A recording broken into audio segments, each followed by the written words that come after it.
There was definitely one thing that stuck out as a negative experience in the boring tunnel loop. The fact that the screen is all encompassing is a little jarring to the mind, to be completely honest with you.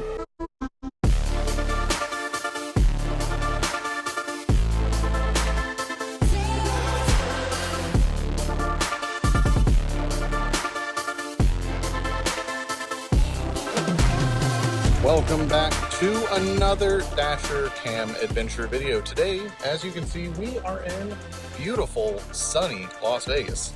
Last time I checked, it was 106 on my watch.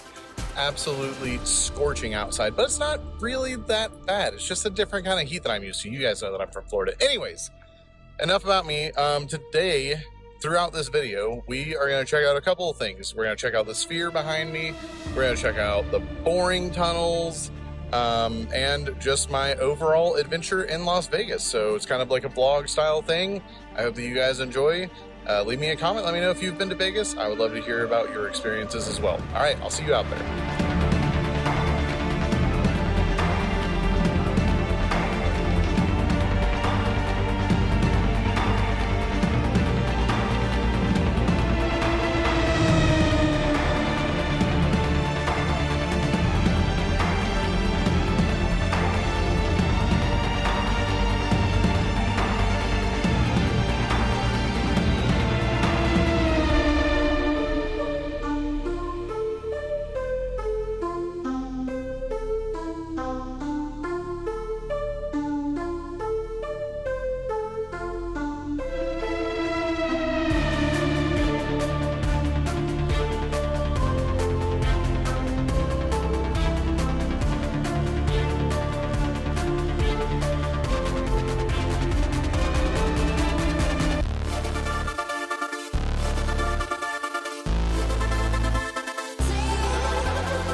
Granite teeth capped with snow and ice.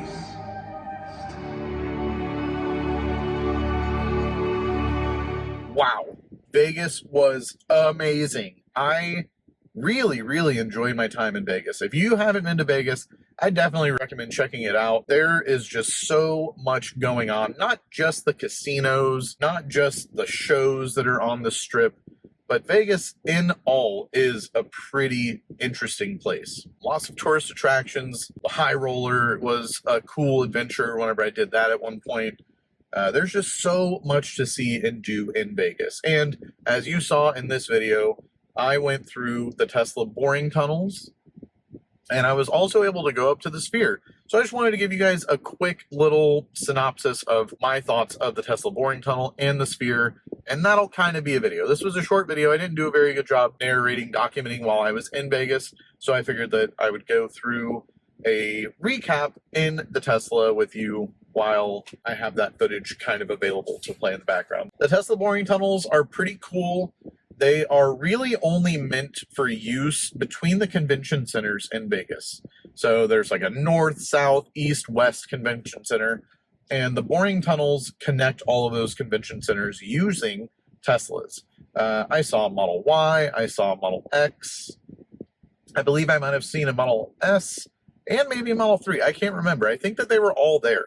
But I definitely saw a ton of Model Ys and a couple of Model S's. Mostly Model Y is what stands out. In the driver's seat, the driver had a headset on, and they were taking orders and direction from someone else. I don't know, whomever is managing the fleet. They got up to roughly 35-ish, I think was the max speed that we saw, maybe 40.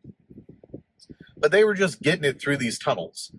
I didn't see any like tire marks on the sidewalls. I'm pretty sure that nobody has rubbed up on the side, but I could be wrong.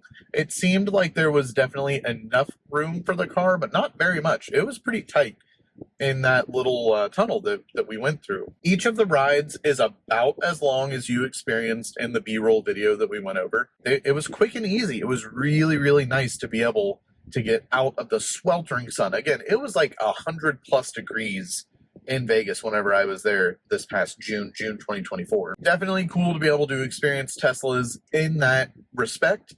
I think that it's a good partnership between the boring tunnel and Tesla. There aren't any fuel emissions, so that's what you need in an underground tunnel. There were a few things that I didn't necessarily like about the setup.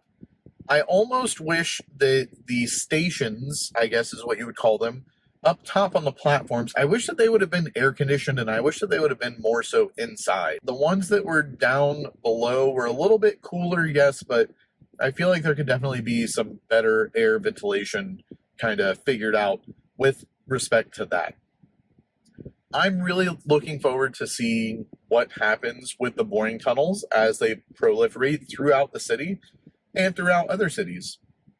I know that a couple of other cities have signed on to start digging their own boring tunnels, so I'll be looking forward to seeing which cities adopt that practice, and hopefully going through and being able to bring you guys another video on that. There was definitely one thing that stuck out as a negative experience in the boring tunnel loop, and that was the smell of the Teslas. I hate to say it, but they all kind of smelled like fart. So not really sure exactly how to fix that, Tesla, but if you could, I don't know if it was all of the air filters that were dirty. I don't think so. I really don't think so. I think that those seats are absorbing fart. So anyways, that's really my big takeaway, is that it seems like a really, really great overall adventure. There's got to be a better way to clean those seats, because something in those Teslas smells funny. And it reminds me of Ubers that I've taken in Teslas where I've noticed that same smell. And I don't know if it's specific to Tesla, or maybe all cars will kind of get that fart smell from time to time. Obviously, people are sitting on them.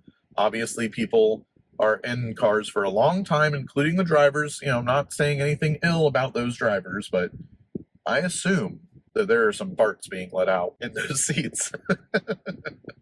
Okay, all right, enough about the farts. I'm sorry, I even had to bring it up. But listen, if you go to the Tesla boring tunnel and you smell something funny, I want to know if you guys also think that it smells like fart. So, all right, we're done with the Tesla boring tunnel. I think it's cool. The drill bits that they had on display were really, really big, super cool. I'll see if I have a picture that I can throw up here.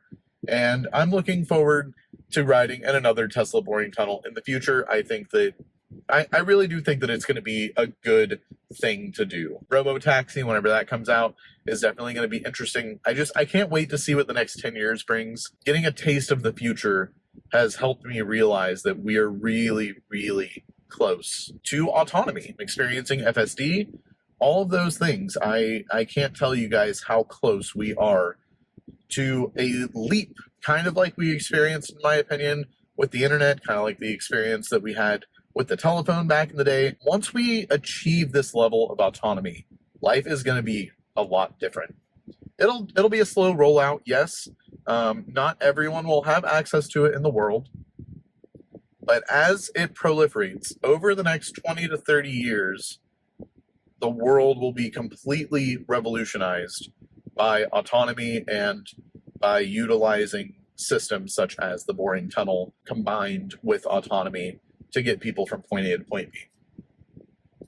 Okay, let's switch over to the Sphere, because I think that you guys would like to know a little bit about my experience with the Sphere. There are a couple of different ways that you can get to the Sphere. It's close-ish to a monorail station, which I used the monorail to go from. I stayed at the Link while I was in Vegas, but I used the monorail to go from the Link to the convention center. There is a station that's somewhat close to the Sphere, but there's a lot of walking involved. The time that we went to the Sphere, we walked from the Link, and we tried to follow a path through the Venetian, long tunnel out to the back from the link. It was a pretty fun adventure, but in Vegas, you really want to try to stay indoors as much as you can just because of how hot it is. Otherwise, walking to the link from the road was okay, but it was definitely a little bit uncomfortable. So if you can find a good way to stay indoors while you're going to the link, or just take an Uber, it's only a mile or so, but that mile is going to cost you like 20-30 bucks. On the outside of the link, there are these little itty bitty balls, circles, whatever you want to call them, but they're full of LEDs, and they have so many different colors that's what you see on the outside of the sphere. And obviously these are like sun resistant and stuff, but yes, over time I think that there will be that dimming effect, that graying of the screen that's on the outside, but they're pretty far apart. They're a good like 6 to 12 inches apart, each of these circles that are maybe 2 to 3 inches in diameter. The way that they are pieced together and form an image on the outside of the sphere is really something to behold. It's so bright at nighttime. Just imagine how bright it is during the day to combat the sun. It is super, super bright on the outside. And really, something that is iconic and Las Vegas will always be known for now is the sphere. It is such a feat of engineering and audio visual installation and excellence that all of the people that went into the engineering, the installation, all of the background software connections, those people deserve a massive round of applause and kudos, because that is a feat that I never expected in a million years would actually be possible. On the inside of the sphere, there are 4 different levels that are on maybe 1/3 of the sphere on the inside itself. And then the other 2/3 are, I guess, what I would call the theater or the stadium area. The seats, I'm sure that you guys have seen it in other videos, but the seats go up at a pretty dramatic angle. Anyone that's a little bit older or not steady on their feet really, really needs to be careful on those stairs. They are very, very steep. It is dark in there. It is disorienting. This is not a regular movie theater experience. This is something completely different. The fact that the screen is all encompassing is a little jarring to the mind, to be completely honest with you. You almost can't take in the entire screen. It's so big in the way that it wraps around. Depending on where you are, I'm sure that you are missing parts of the screen. I'm sure that they're not amazing pieces of the screen, but at the very top and the outer furls, it could be difficult to see everything depending on where you're sitting. I went all the way to the very top and tried to seat myself kind of in the middle to be able to get the best view possible. And those are the views that you guys saw or are seeing right now in my experience with the sphere. Overall, the sphere, it's a theater, right? And they're doing live acts, which is really, really going to be neat. Whenever I was there, they were doing The Dead.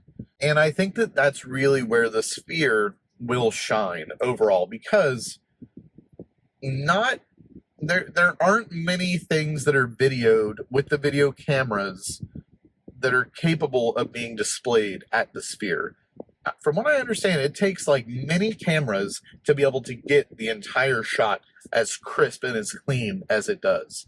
Would I pay for a sphere experience that wasn't a live event venue where I was going to see a band or someone important that I, really, really enjoyed?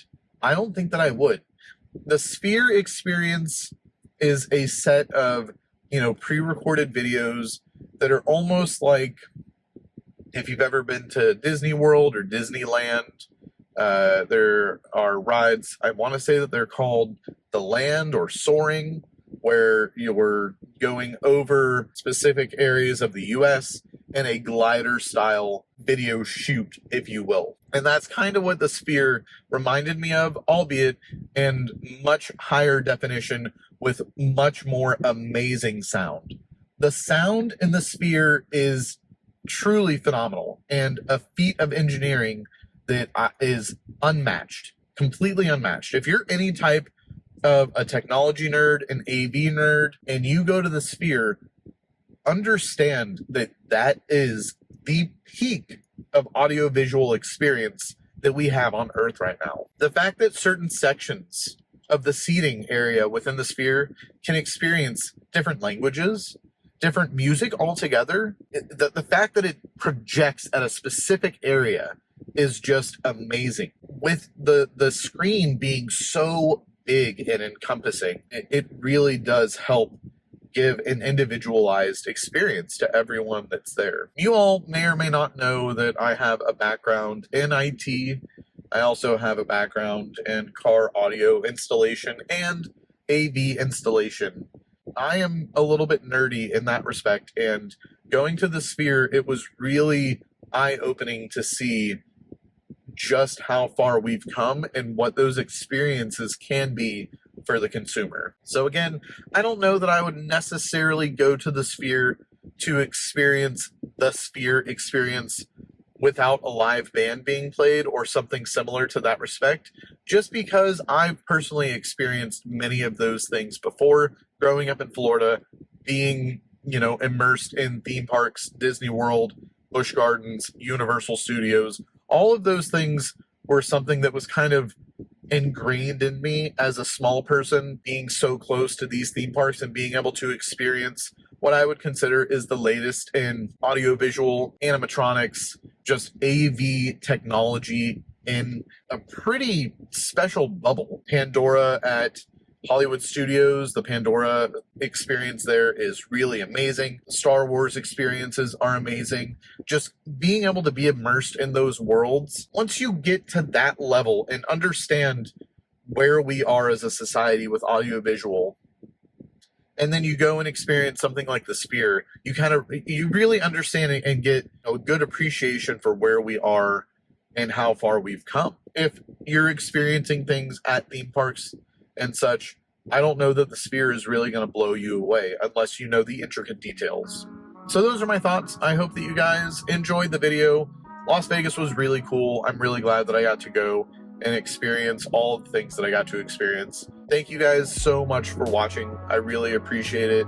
I hope that you enjoyed the video. Please leave me a comment and a like. Let me know what you guys think. And I'll look forward to seeing you on another one soon. Later.